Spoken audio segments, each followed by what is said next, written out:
Hello Agripreneurs, ada kabar lagi nih, utamanya buat Porang Mania. Program konkret untuk komoditas satu ini yang diagendakan Kementerian Pertanian mulai terlihat loh. Faktor teknis, budidaya, pengolahan, pemasaran, hingga pembiayaan terus dimatangkan oleh Menteri beserta jajaran dirjennya. Kurs senilai 70 triliun pun sudah disiapkan untuk pembiayaan usaha pertanian. Sebelum lanjut bahas program ini, monggo subscribe dan nyalakan loncengnya, karena kami akan memberikan informasi menarik dan inspiratif seputar agribisnis.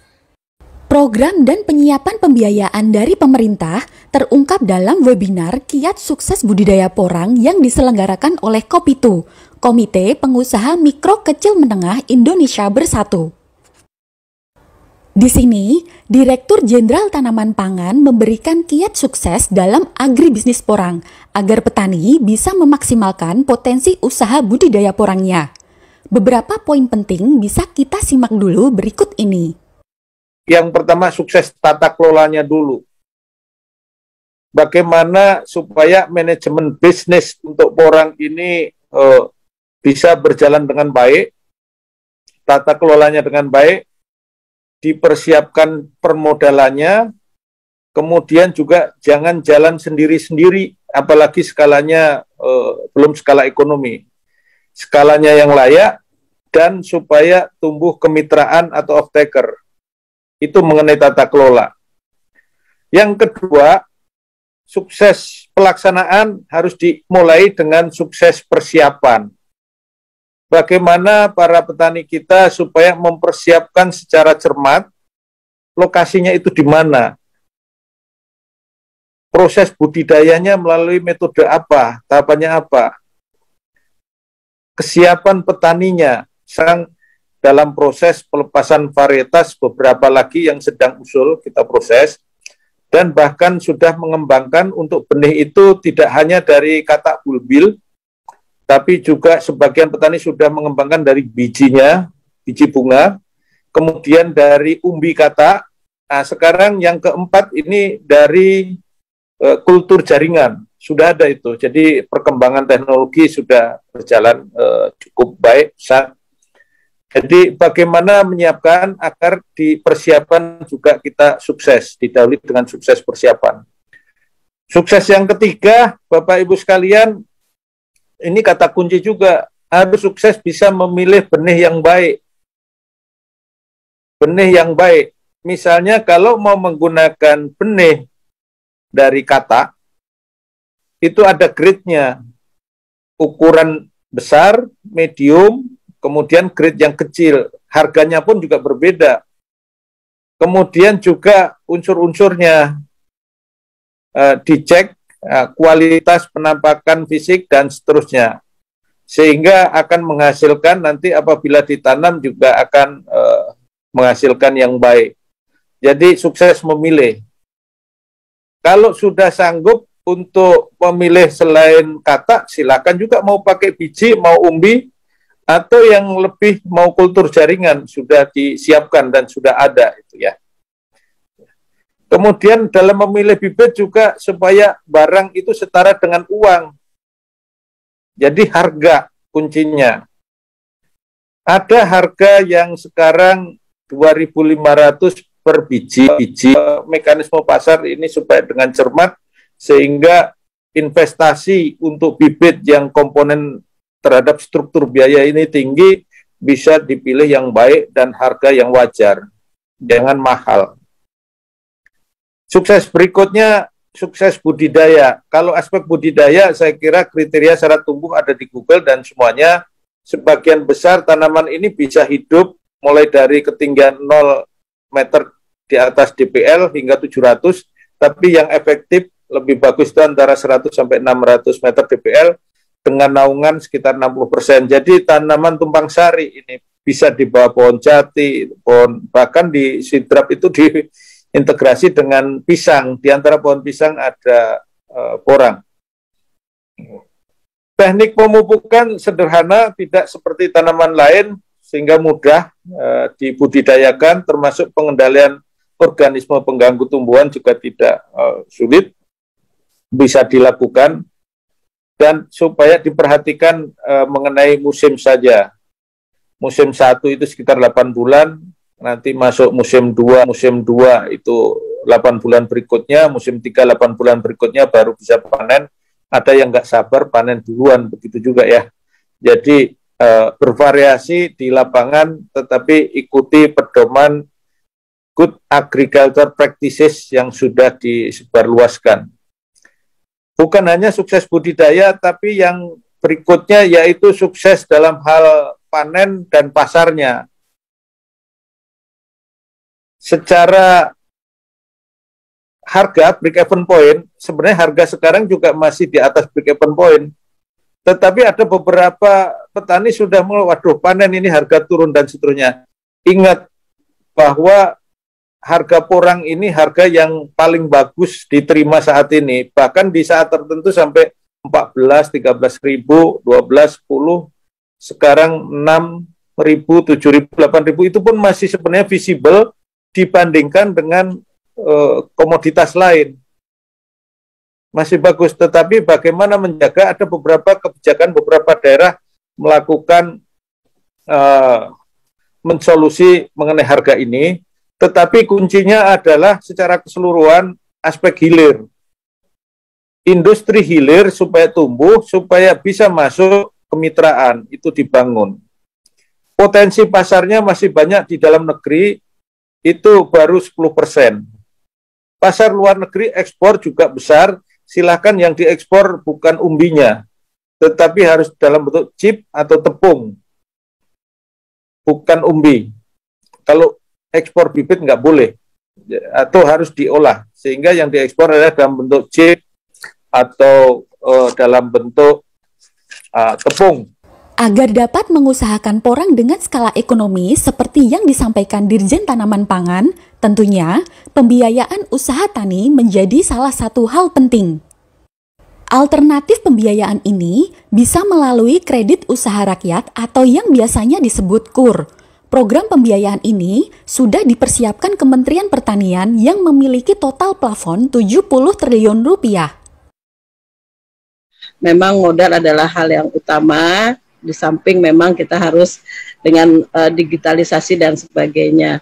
Nah, kita tahu tahun 2020 kemarin kita mengawal sekitar plafon kita 190 triliun Bapak Ibu sekalian, di mana KUR ini kita tahu bunganya cukup rendah yaitu 6%, dan di tahun 2021 kita mendapat plafon yang cukup besar 253 triliun. Ini adalah plafon nasional Bapak Ibu sekalian. Nah, yang 2020 dari 190 itu kita target, Pak Menteri Pertanian minta target 50 triliun dan sudah bisa tercapai hampir 55 triliun. Dan saat ini kita memang mengawal apa dikatakan Pak Yoyo, bahwa kita mengawal 70 triliun dan saat ini sudah mencapai 30 triliun ya. Jadi Bapak Ibu sekalian, ayo Kopitu sebagai nanti boleh sebagai off taker atau bahkan sudah mempunyai digital ya, bantu kami untuk menyerap KUR, dan khususnya nanti bukan jangan hanya porang saja Pak, karena Bapak kan sebagai regulator yang mengenai UMKM dan sebagainya. Jadi kan sekitar 26 triliun sekian, perkebunan 20 triliun sekian, peternakan 15 triliun sekian, hortikultura 7 triliun sekian.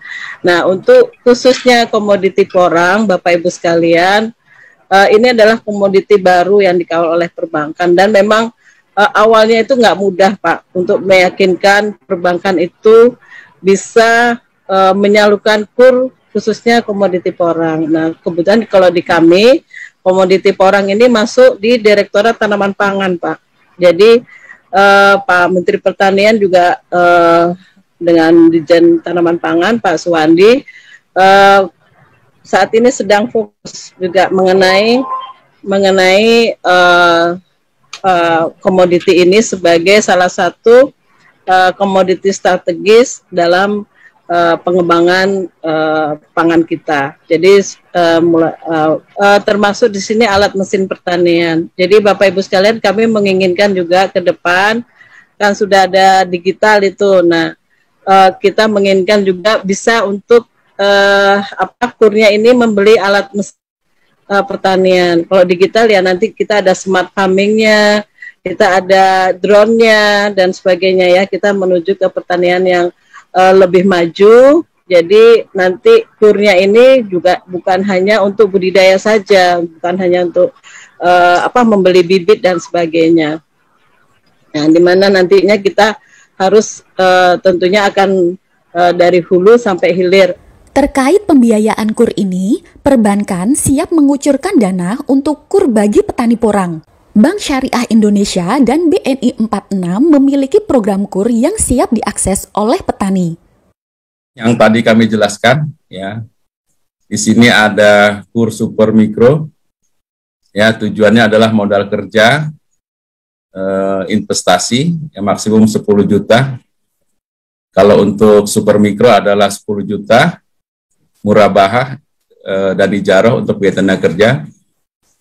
Lama usaha tidak dibatasi, ya, minimal usaha yaitu, tapi harus ada persyaratannya, yaitu mengikuti pendampingan, mengikuti pelatihan kewirausahaan dan pelatihan lainnya. Dan khusus untuk petani ini harus tergabung dalam kelompok usaha pertanian, ya. Ini KUR Super Mikro ini tanpa agunan, ya, marginnya sama, ya, 6%. Tenornya adalah 3 tahun untuk modal kerja dan 5 tahun untuk investasi. Grace period tadi sudah kami terangkan, ya. Yang kedua adalah KUR Mikro sampai 50 juta dan KUR kecil. Nah, khusus KUR kecil 50 sampai 500 ini ada agunan. Perbedaannya adalah seperti itu adalah dengan agunan BPKB, SHM, SHGB, AJB atau letter C.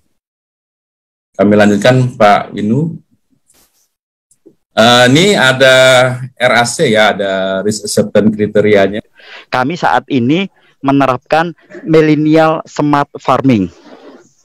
Ya, millennial smart farming. Apa itu millennial smart farming? Kami pengen bahwa sektor pertanian ini bisa diinisiasi kaum muda. Karena kami percaya bahwa kaum muda ini yang menjadi motor penggerak sektor pertanian menjadi lebih maju. Saya bayangkan, mohon maaf Bapak Ibu semuanya, ini sekedar sharing aja bahwa okelah kita kalah dengan Thailand. Kita kalah dengan Vietnam. Masa kita kalah dengan Myanmar yang sedang bergejolak? Ini yang menunjukkan bahwa perlunya peran para milenial untuk terjun di nanti yang menjadi off-takernya adalah petani milenial. Ya, nanti yang menjadi avalisnya adalah petani milenial. Kondisinya seperti itu Bapak Ibu semuanya. Apakah itu hal yang mustahil? Tidak Bapak Ibu semuanya. Kami sudah menerapkan konsep ini di 2 tempat.